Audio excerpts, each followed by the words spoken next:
चलो जी, तो चलो आज हमारा टॉपिक रहेगा इलेक्ट्रिक फील्ड इंटेंसिटी के बाद इलेक्ट्रिक लाइंस ऑफ फोर्स हमने पढ़ी। उसके बाद हमने उसकी कुछ प्रॉपर्टीज के बाद electric dipole and electric dipole moment भी पढ़ लिया। हमने देखा कि इलेक्ट्रिक डायपोल जो है वो किसको कहते हैं, pair of equivalent opposite charges, जिसको एक छोटे से डिस्टेंस से सेपरेट किया गया होता है। ठीक है ना, उस पेयर को क्या बोलते हैं, इलेक्ट्रिक डायपोल। देखो डाई का मतलब ही टू है, ठीक है ना। उस डायपोल मोमेंट की जो स्ट्रेंथ है उसको क्या कहा जाता है, उसकी इलेक्ट्रिक डायपोल मोमेंट, ठीक है ना, इलेक्ट्रिक डायपोल और इलेक्ट्रिक डायपोल मोमेंट।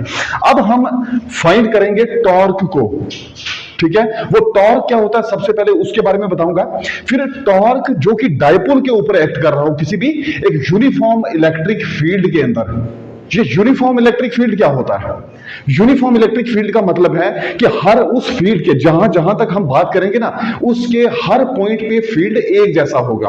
यानी इलेक्ट्रिक यूनिफॉर्म इलेक्ट्रिक फील्ड का मतलब हर जगह इलेक्ट्रिक फील्ड सेम सेम होगा। देखो इलेक्ट्रिक फील्ड की आप बार बार बताने की जरूरत नहीं है। देखो एक चार्ज है, उसके अराउंड जहां जहां तक वो अपना इंफ्लुएंस क्रिएट करता है ना, उस पूरे एरिया को बोलते हैं इलेक्ट्रिक फील्ड, ठीक है ना। तो वो जो इलेक्ट्रिक फील्ड है ना, उसकी वैल्यू हर पॉइंट पर सेम सेम होगी, तो हम ये कहेंगे कि वो जो फील्ड था वो एक यूनिफॉर्म इलेक्ट्रिक फील्ड था। यूनिफॉर्म मतलब आप सबने यूनिफॉर्म पहनी है, मतलब क्या हो गया कि आप सब एक जैसे हो ना, तो इसका मतलब यूनिफॉर्म एक जैसी, तो उसका मतलब होता है एक जैसा होना, यूनिफॉर्म, ठीक है, एक जैसी किस्म। तो यहां पे यूनिफॉर्म इलेक्ट्रिक फील्ड है, तो मतलब फील्ड जो है ना वो एक जैसा होगा। इलेक्ट्रिक फील्ड एक पॉइंट पे जितना होगा उतना ही दूसरे पॉइंट पर भी होगा पूरे सिस्टम के अंदर, ठीक है। तो वो हम फाइंड करेंगे, लेकिन उससे पहले पता तो हो, पहले टॉपिक का नाम लिख लेते हैं फिर इसको डिस्कस करते हैं। टॉर्क, टॉर्क, ठीक है, ये सब पता चलने वाला है। और टॉर्क होती क्या है, torque acting on an electric dipole, electric dipole के ऊपर टॉर्क जो एक्ट करती है वो कितनी होती है, वो हमें फाइंड करनी है। और किस में ये होगा, किस में, ये इलेक्ट्रिक डायपोल किसके अंदर होगा, एक ऐसे इलेक्ट्रिक फील्ड के अंदर होगा जो इलेक्ट्रिक फील्ड क्या हो, यूनिफॉर्म इलेक्ट्रिक फील्ड हो, यानी हर पॉइंट पे एक जैसा इलेक्ट्रिक फील्ड होना चाहिए, ठीक है ना। Electric dipole in uniform electric field, uniform electric field के अंदर अगर किसी हम डायपोल को रख दें, उस डायपोल के ऊपर कितनी टॉर्क एक्ट करती है। लेकिन बार बार मैं टॉर्क कह रहा हूं, इस टॉर्क के बारे में समझ लो पहले, ठीक है। टॉपिक का नाम लिख दिया, अब पहले समझो कि टॉर्क क्या होती है। देखो अगर ये सिस्टम है कोई मेरे पास, ठीक है, मान लो डायपोल है, क्योंकि मैंने कहा कि डायपोल के बारे में तो जानते हो सभी, ठीक है। तो डायपोल को इलेक्ट्रिक फील्ड के अंदर रखना है, वो भी ऐसा इलेक्ट्रिक फील्ड जो यूनिफॉर्म हो, ऐसा नहीं यहां फील्ड कुछ और हो दूसरी जगह कुछ और हो, ऐसे फील्ड में नहीं रखना है। मान लो ये मेरे पास जो ये पूरा रूम है, ये एक यूनिफॉर्म इलेक्ट्रिक फील्ड है, मतलब जहां पे हर पॉइंट, चाहे यहां पे देखो, यहां पे जो फील्ड बन रहा है जितनी वैल्यू होगी उतनी ही यहां पे भी होगी, तो उसके अंदर मैं अगर इस डायपोल को रख देता हूं, अब ये डायपोल मतलब यहां पे एक चार्ज है, यहां पे दूसरा चार्ज है, ठीक है ना। पॉजिटिव नेगेटिव ले लो, क्योंकि मैंने कहा हुआ आपको कि इक्वल एंड ऑपोजिट। अच्छा इक्वल तो ठीक है चार्जेस, लेकिन ऑपोजिट का मतलब क्या हुआ, बिल्कुल सही बात है। तो इसके ना बिल्कुल मतलब एक पॉजिटिव होगा तो दूसरा नेगेटिव होगा, ठीक है, ऑपोजिट चार्जेस होंगे, उससे जो बनेगा ना वो डायपोल होता है, separated by a small distance. मैं मान लेता हूं कि इसके बीच का कुछ डिस्टेंस है जिसने इन दोनों चार्जेस को सेपरेट करके रखा हुआ है, यानी ये एक चार्ज ये दूसरा चार्ज, बीच में कुछ डिस्टेंस तो होगा ही, जरूरी थोड़ी है कि एक दूसरे के साथ चिपके होंगे चार्जेस, है ना। हालांकि मुझे पता है कि अट्रैक्शन होगी, क्यों, क्योंकि लाइक चार्जेस नहीं है, अनलाइक चार्जेस के बीच में अट्रैक्शन होती है। कूलम्ब्स लॉ ने भी यही कहा, फोर्स ऑफ अट्रैक्शन जो है ना वो डायरेक्टली प्रोपोर्शनल किसके होती है, इनवर्सली प्रोपोर्शनल किसके होती है, डायरेक्टली प्रोपोर्शनल होती है प्रोडक्ट चार्जेस के, और inversely proportional square of distance between them, ये कूलम्ब का फर्स्ट लॉ है। तो अब देखो ये डायपोल बन गया, अगर मैं इसको रोटेट करना चाहूं, ठीक है, ध्यान से सुनना इस बात को, ये टॉर्क क्या होती है। अगर मैं इसको रोटेट करना चाहूं तो मुझे ये बताओ, इधर से फोर्स इधर लगानी पड़ेगी, क्या इधर से भी इधर लगानी पड़ेगी। मैं आपसे कहूं ये फोर्स आपने लगाई, ये मैंने लगा दी, दोनों फोर्सेस, क्या ये रोटेट हो रहा है, अरे ये तो घुमा ही नहीं। इसका मतलब दोनों फोर्सेस सेम सेम नहीं ना लगनी चाहिए, दोनों फोर्सेस होनी चाहिए अपोजिट, एक इधर लगे ताकि दूसरी नीचे वाली इधर लगे। आप बात समझ रहे होंगे शायद, ऊपर वाली फोर्स ऐसे लगे, नीचे वाली ऐसे, देखो रोटेट हो रहा है। ठीक है ना। इसको रोटेट करके यहां लाने के लिए, उसकी मेन पोजीशन पे यहां पे लाने के लिए हमें चाहिए फोर्सेस दो किस्म की, मतलब इक्वल चाहिए बट ऑपोजिट चाहिए। अच्छा, मैं इक्वल क्यों कहा? इक्वल का भी रीजन है। इक्वल इसलिए कहा, बात सुनो ना, अगर मैं यहां से इधर इसको मैंने फोर्स अप्लाई की, ठीक है, और इसमें मैं कम करता हूं, इसमें मैं कम फोर्स अप्लाई करता हूं और इसमें ज्यादा कर देता हूं, तो उस तरीके से रोटेशन नहीं होगी। बट वैसे तो यहां ऑटोमेटिकली हो जाएगा। कैसे? कैसे? जितनी फोर्स मैं यहां से लगाऊं ना, नीचे से खुद ही उधर हो रहा है, मतलब ये फोर्स इधर लग रही है, ठीक है, ऐसे रोटेशन हो रही है। लेकिन ये कहने का मतलब क्या कि जब प्रॉपर्ली रोटेट करना चाहते हो किसी बॉडी को, तो क्या करना पड़ेगा? जितनी फोर्स यहां से इधर लगा रहे हो, उतनी फोर्स नीचे से इधर लगानी पड़ेगी, तब जाके रोटेट हो पाएगा। अब सुनो, कपल पता क्या होता है? नहीं पता? कपल बोलते हैं पेयर को, ठीक है, वो शादी होती है ना, उसके बाद वो जोड़ा नहीं होता पेयर, कपल, चल भाई ला ला ला ला, ये नहीं होता, तो वो कपल होता है, ठीक है ना। नहीं समझ आया आपको? तो कपल बोलते हैं पेयर को। तो कहने का मतलब यहां भी एक पेयर बनेगा। किसका पेयर बनेगा? फोर्सेस का पेयर बनेगा। देखो दो फोर्सेस है, एक ये यहां पे फोर्स लगेगी, एक यहां पे। मैंने कहा कि दोनों की दोनों इक्वल एंड अपोजिट होगी, ठीक है, एक फोर्स इधर एक फोर्स इधर, तो दोनों फोर्सेस से बना पेयर, उस पेयर को बोलते हैं कपल। अब उस कपल की वजह से हुई रोटेशन, ठीक है, उसकी जो रोटेशन हुई किसकी वजह से हुई? फोर्स की वजह से, है ना, फोर्स ही तो है। फोर्स के पेयर को जिसकी वजह से रोटेशन हो जाती है, कपल बनने पर रोटेशन हो जाती है, उसे कहते हैं torque. What is torque? What is torque? Torque is जब इक्वल एंड अपोजिट फोर्सेस किसी भी बॉडी पर अप्लाई की जाए तो उसमें एक कपल बनता है, यानी पेयर बनता है। तो उस पेयर की रोटेशन को, उस कपल की रोटेशन को कहते हैं टॉर्क। कि वो टॉर्क, अब यानी देखो, जब मैं ये कह रहा हूं ना कि टॉर्क जो एक्ट कर रही है, तो मेरा मतलब है जो फोर्स एक्ट कर रही है या नहीं? क्यों? कौन सी फोर्स कहोगे? इक्वल एंड अपोजिट फोर्स, है ना। वो इक्वल एंड अपोजिट फोर्स जिसकी वजह से इसके अंदर आई रोटेशन, वो फोर्स एक्ट कर रही है, तो वो हमने फाइंड करनी है। कोई भी ऐसे डाइपोल के ऊपर, डाइपोल समझ में आ गया, इसके ऊपर जो फोर्स एक्ट कर रही है ना, टॉर्क, ठीक है, वो जो एक्ट कर रही है वो हमें फाइंड करनी है। लेकिन इसको कहां रखोगे? ऐसे फील्ड में जहां पे यूनिफॉर्म इलेक्ट्रिक फील्ड हो, यूनिफॉर्म इलेक्ट्रिक। तो ये था सिर्फ टॉपिक का मतलब, अभी आगे मैंने कुछ भी नहीं समझाया आपको, ठीक है। डायग्रामेटिकली इसको देखेंगे, बट सबसे पहले थोड़ा सा मैं लिख लूं कि ये हमें यहां पे करना क्या है। सबसे पहले यहां पे सुनना जरा, torque acting on electric dipole. अभी टॉर्क को डिफाइन, चलो टॉर्क को पहले मैं डिफाइन कर देता हूं, ठीक है, पहले टॉर्क को करता हूं। हालांकि वहां पे अगर पूछा व्हाट इज टॉर्क, तो वो तो ठीक है, बट डिफाइन करने की जरूरत नहीं है, बट फिर भी हम कर लेते हैं। टॉर्क के लिए सबसे पहले डेफिनेशन लिख दो टॉर्क की। टॉर्क, ठीक है, टॉर्क क्या होता है? Two equal and opposite forces, equal and opposite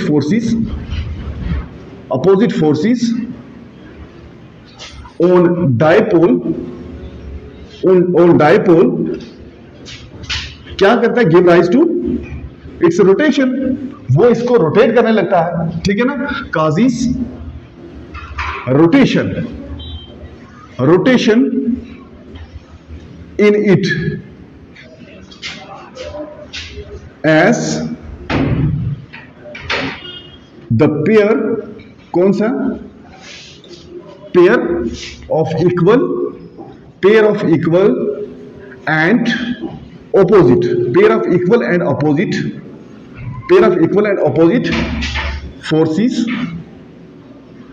pair of equal and opposite forces forms क्या बना देता है? जैसे कि forms a couple, COUPLE, forms a couple, ठीक है, and rotation of that couple, ठीक है, and rotation of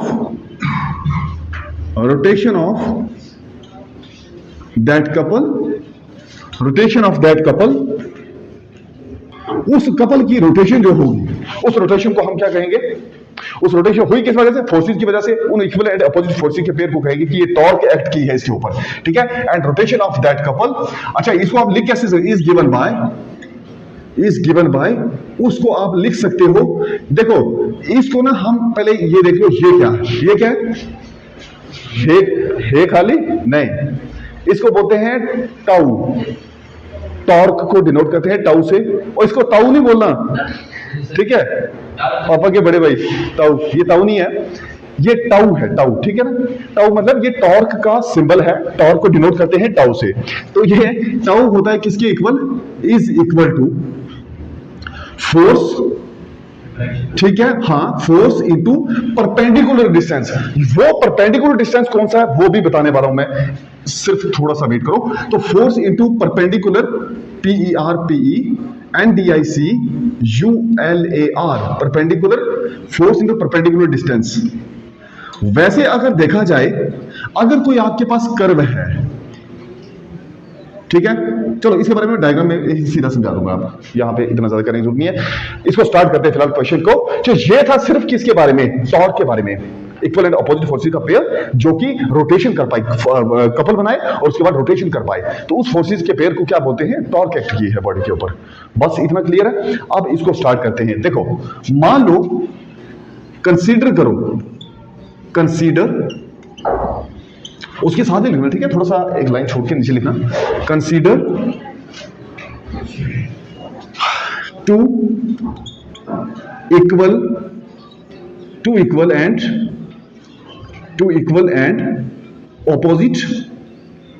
opposite charges, ठीक है।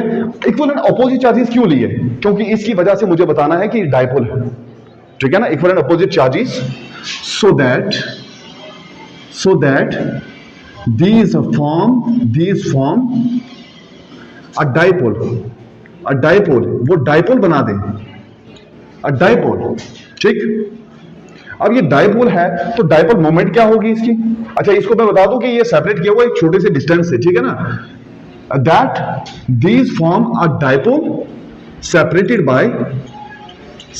ये डायपोल सेपरेट मतलब कि जो चार्जेस है ना उनको सेपरेट किया हुआ है, separated by a small distance. ले लो स्मॉल डिस्टेंस, आप कुछ भी ले सकते हो, आप x लो, y लो, t लो, जो कुछ मर्जी डिस्टेंस, बट हम लेते आ रहे हैं 2a इसको, ठीक है। थोड़ा सा सॉल्व करना आसान हो जाता है, बाकी ऐसा कुछ भी नहीं है कि इसका डिस्टेंस 2a ही होता है। अब a तो फिक्स नहीं है ना, उसकी वैल्यू पे डिपेंड करके 2 से मल्टीपल कर देंगे, मल्टीप्लाई, ठीक है ना। तो इसका मतलब ये नहीं कि 2a, ये कुछ भी हो सकता है, डिस्टेंस है भाई, दोनों के बीच में क्या पता, छोटा सा डिस्टेंस मैं बोल रहा हूं, मैं छोटा सा बोल रहा हूं ना, ये नहीं बोलना कि 1 सेंटीमीटर 1 मिलीमीटर, ऐसा कुछ भी नहीं पता है। तो फिलहाल ये देखो, डिस्टेंस 2a है इसके बीच में, देन तब क्या होगा, डायपोल मोमेंट जो होगी वो क्या होगी, डायपोल मोमेंट का फॉर्मूला हमें पता है, then dipole moment will be given by, वो किसके इक्वल होगी, डायपोल मोमेंट को हम डिनोट करते थे P से, स्मॉल p से, आपको याद होगा, और उसके ऊपर हम लगाते हैं वेक्टर, डायपोल मोमेंट एक वेक्टर क्वांटिटी, ओके, ठीक है। तो P is equal to Q into 2a, शाबाश, ये a की डायरेक्शन होगी। तो Q क्या है, चार्ज, ठीक है, और 2a डिस्टेंस हो गया। तो कहने का मतलब product of charge and distance, हम इसको ऐसे भी तो डिफाइन कर सकते हैं ना इस डायपोल मोमेंट को, लेकिन हमारा मकसद वो है ही नहीं, ठीक है ना, हमने वो थोड़ी करना है, ये तो सिर्फ दिखाने के लिए कि जो ये डायपोल मोमेंट होती है, इलेक्ट्रिक डायपोल मोमेंट, वो किसके इक्वल होती है, बस इसको आप दे दो इक्वेशन नंबर 1 दे दो, और कोई तो नहीं है, वैसे इसको भी दे सकते थे, आप इसको 2 दे दो, ठीक है, इसको इक्वेशन नंबर 2 दे दो, इसको इक्वेशन नंबर 1 दे दो। अब मैं बताता हूं कि क्या होता है ये परपेंडिकुलर डिस्टेंस, कुछ ऐसा रहा तो नहीं जिसके बारे में नहीं बताया आपको, देख लो, अगर ऊपर से कुछ पूछना है तो पूछ सकते हैं, इसको एक बार फिर से मैं रिवाइज करूंगा जब ये कंप्लीट हो जाएगा, ठीक है। लेकिन यहां पे हमारे पास बन गई ये इक्वेशन नंबर 2। अब यहां इक्वेशन नंबर 2 पता चली कैसे बनी, ठीक है ना, क्यों इक्वेशन नंबर 2 कैसे बन गई, सिर्फ डेफिनेशन तो लगाई है किसकी, इलेक्ट्रिक डायपोल मोमेंट की, वो P होती है Q इंटू 2a, वो आगे किसकी डेफिनेशन, इलेक्ट्रिक डायपोल मोमेंट, ठीक है ना, वो यहां पे उसको ले दिया इक्वेशन नंबर 2। फर्स्ट क्या था, ये टॉर्क की डेफिनेशन थी, दोनों डेफिनेशन लगा के तो ये मैंने किया है, एक डायग्राम बना लेते हैं, ठीक है, उससे सब क्लियर हो जाएगा। जैसे मैंने ये पेन रखा था ऐसे टेढ़ा करके कि मैं रोटेट कर सकूं, ठीक है ना, इसको इसी तरह से एक डायग्राम बनाते हैं, ठीक है। मान लो यहां पे, अभी 2 मिनट के लिए नहीं बनाना, पहले देख लो, यहां पे चार्ज है -Q मतलब नेगेटिव चार्ज है, ठीक है। अब यहां पे एक और चार्ज ले लेता हूं, इसको मैं ले लेता हूं +Q, ठीक है, इससे बनेगा दोनों के बीच में कुछ डिस्टेंस, और सेपरेट करने पर जो डिस्टेंस रह जाएगा, अब इन दोनों के पेयर से बनेगा डायपोल, ठीक है। डिस्टेंस हम अक्सर लेते हैं 2a, तो आज क्यों ले, ठीक है ना, आई मंडे इसलिए, तो 2a ठीक है ना। तो 2a इसके बीच का डिस्टेंस है। अब ये मैंने कहा कि इन दोनों के बीच में जो फील्ड है ना, वो फील्ड कौन सा है? Uniform electric field. ये इस साइड ये फील्ड जा रहा है, ये फील्ड है। ये कौन सा? यूनिफॉर्म इलेक्ट्रिक फील्ड, मतलब एक जैसा फील्ड है, उसकी वैल्यू एक जैसी है हर पॉइंट पर, जहां भी देखो पूरे सिस्टम के अंदर। ओके, तो ये आ गई ई क्या होता है? Electric field, electric field intensity, वो जो आप इलेक्ट्रिक फील्ड इंटेंसिटी को भी ई लिखते हैं हम, ठीक है ना। किसके इक्वल होती है? याद है, E is equal to F upon Q0। हमने किया था इलेक्ट्रिक फील्ड इंटेंसिटी, ठीक है ना। इलेक्ट्रिक फील्ड होती क्या वैसे? किसी भी पॉइंट पर इलेक्ट्रिक फील्ड इंटेंसिटी का मतलब होता है कि उस पॉइंट पर प्रेजेंट जो चार्ज हो वो कितनी फोर्स को एक्सपीरियंस कर रहा है। नहीं समझ आया? किसी भी पॉइंट पर जो इलेक्ट्रिक फील्ड इंटेंसिटी है ना, उसको हम कह सकते हैं कि ये वो फोर्स है, इलेक्ट्रिक फील्ड इंटेंसिटी को फोर्स कह सकते हैं। ये वो फोर्स है जो कि वहां पे मौजूद जो चार्ज होगा, जो एक्सपीरियंस कर रहा है ना फोर्स को, उसी फोर्स को बोलते हैं इलेक्ट्रिक फील्ड इंटेंसिटी। ठीक है ना। ये हमने पहले भी डिस्कस किया, बट कोई बात नहीं, आपको तो अब भी पता लग गया। ठीक है, अब बता सकते हो। ठीक है, इलेक्ट्रिक फील्ड इंटेंसिटी किसी भी पॉइंट पर ये वो फोर्स होगी जो कि एक प्रेजेंट वहां पे जो मौजूद चार्ज होगा ना, वो फील कर रहा होगा, वो एक्सपीरियंस कर रहा होगा।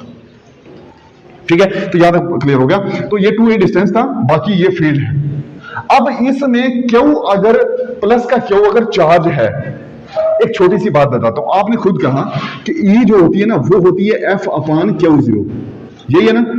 E is equal to F upon Q0। देखो, अगर E F अपॉन Q0 है तो खाली फोर्स कितनी होगी? क्योंकि मैं बार बार बोल रहा हूं, ये टॉर्क टॉर्क टॉर्क मतलब फोर्स फोर्स फोर्स। देखो, टॉर्क जो है फोर्स चाहिए ना टॉर्क के लिए, ठीक है। तो ये फोर्स निकालने के लिए देखो F1 हाँ F क्रॉस मल्टी करनी है। F क्यू नॉट को इससे करोगे तो बन जाएगा क्यू नॉट और E।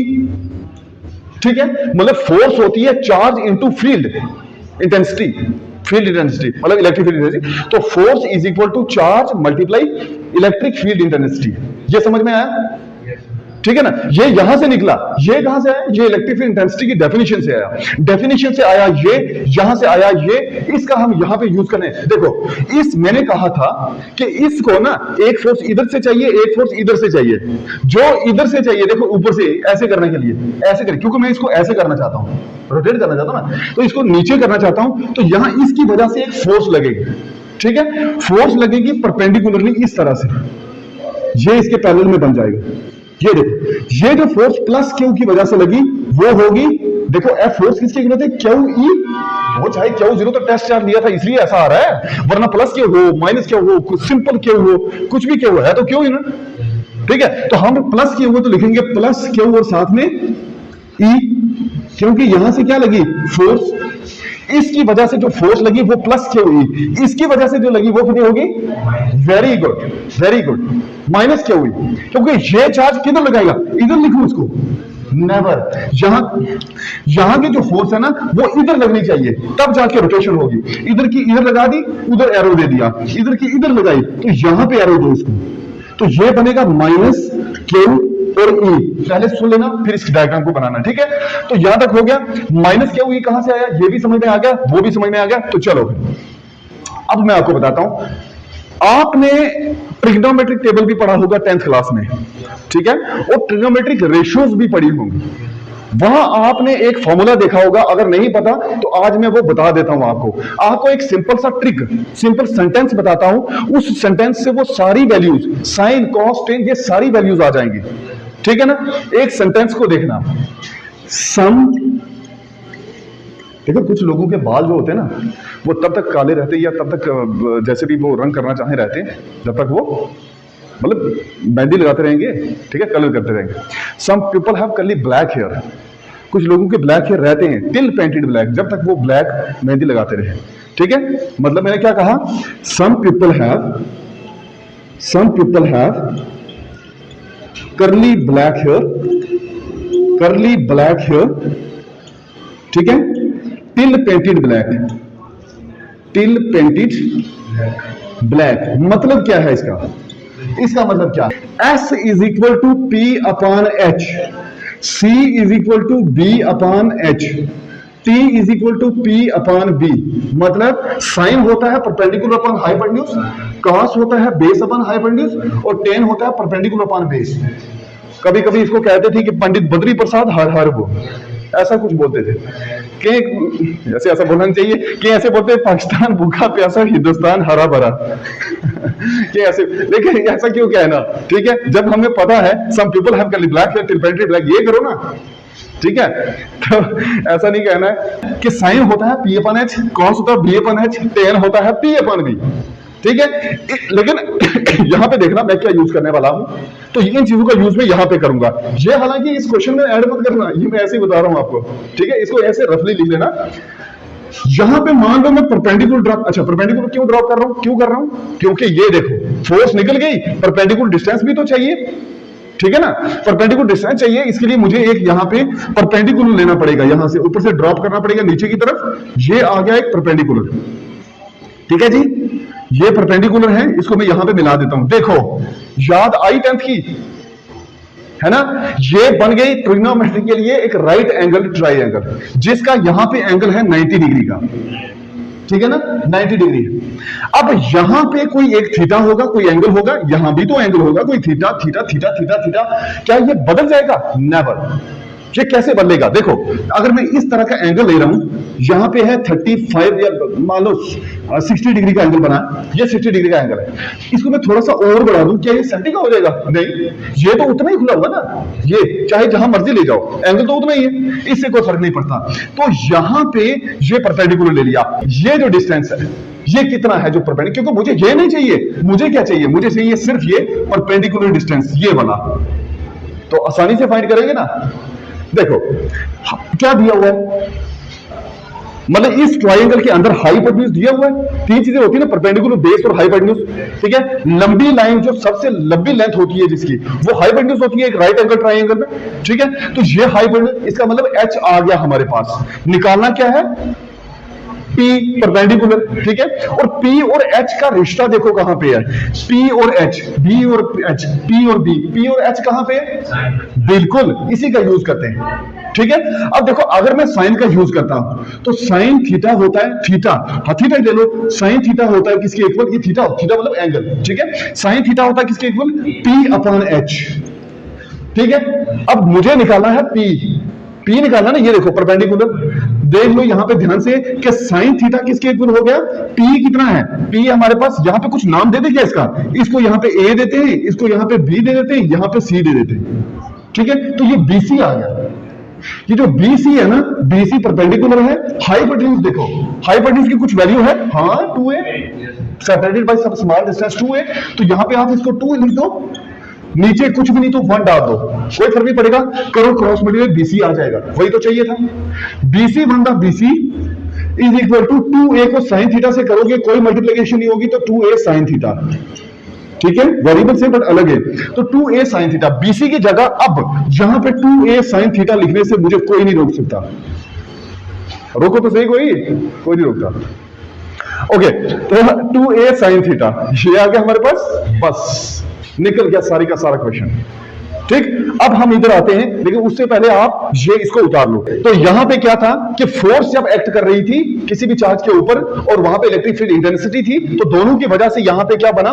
ये इक्वेशन बन गई, और यहां पे यूज करके हमने ये सब किया, तो आपने डायग्राम इसकी बना ली होगी। ओके, तो अब सोबिया आप खड़े रहो, आगे आ जाओ। हमने आज से 2-3 दिन पहले कूलम्ब्स लॉ के बारे में पढ़ा था, तो आप मुझे सबसे पहले बताओ कि कूलम्ब्स लॉ है क्या? What is Coulomb's law? This law states that the force of attraction or repulsion between any two point charge at rest is directly proportional to the product of inversely proportional and square between distance. हाँ, square of distance between them. Very good, बहुत अच्छे, तालियां होनी चाहिए, बहुत अच्छे। Force of attraction दो charges के बीच में जो होती है वो हमेशा डायरेक्टली प्रोपोर्शनल होती है किसके? उन चार्जेस के प्रोडक्ट के, और inversely proportional to square of distance between them. शाबाश, ओके। तो ये था कूलम्ब्स लॉ के बारे में। देखो ना, ये जो पीछे चीजें हम पढ़ी है ना, साथ साथ इसको भी पढ़ते रहो, ठीक है ना। तो इससे क्या होगा ना कि जो टेस्ट वगैरह ले रहे हैं उससे भी फायदा हो जाएगा, और इससे चीजें रिवाइज होती रहती हैं, बाद में बोझ नहीं बनता। नहीं तो लास्ट पे जाके ना वही सॉल्ट पेपर, पॉकेट में रॉकेट, पता नहीं क्या क्या आते हैं, नकलें मारो, फिर वो नहीं करना है बिल्कुल भी, ठीक है। तो चलो इसको हम करते हैं स्टार्ट, और बिल्कुल समझ लो कि क्वेश्चन हो ही गया है। तो ये सारा मैंने लिख दिया यहाँ पे, ठीक है। लेकिन ये लिखने की कोई जरूरत नहीं है, आपको सिर्फ पता होनी चाहिए ये चीजें, ठीक है ना, ये चीजें सिर्फ पता होनी चाहिए। टिल पेंटेड ब्लैक करली ब्लैक हेयर, ठीक है, ये सिर्फ याद रखनी है, बाकी उधर लिखने की जरूरत नहीं, उधर मत लिखना शुरू हो जाओगे। कुछ लोगों के काले बाल होते हैं, मेहंदी लगाते हैं, तो ये क्या चीज हुई, ठीक है, ऐसा नहीं है। देखो ये सब हमने जो कंसिडर किया था वो लिख दिया। फोर्स, देखो जो फोर्स एक्ट कर रही है कहां पे, एट पॉइंट बी, किसकी वजह से, प्लस क्यू चार्ज की वजह से, तो वो कितनी होगी, ठीक है। फोर्स एक्टिंग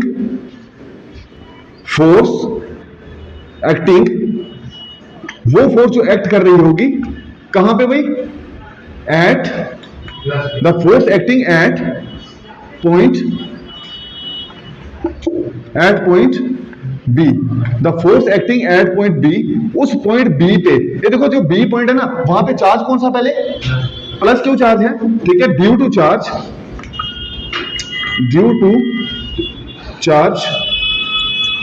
चार्ज कौन सा, plus Q, is equal to, वो किसकी इक्वल होगी, प्लस क्यू ई, ये देखो प्लस क्यू ई। और दूसरी बात, फोर्स एक्टिंग और एट पॉइंट, शाबाश, at point A, due to charge, बिल्कुल due to charge minus q is equal to minus q E, जहां पे वो प्लस क्यू ई है, ये माइनस क्यू ई, तो ये वो फोर्स थी जो प्लस क्यू लगा रहा था, ये वो जो माइनस क्यू लगा रहा था, ये दोनों चीजें आ गई।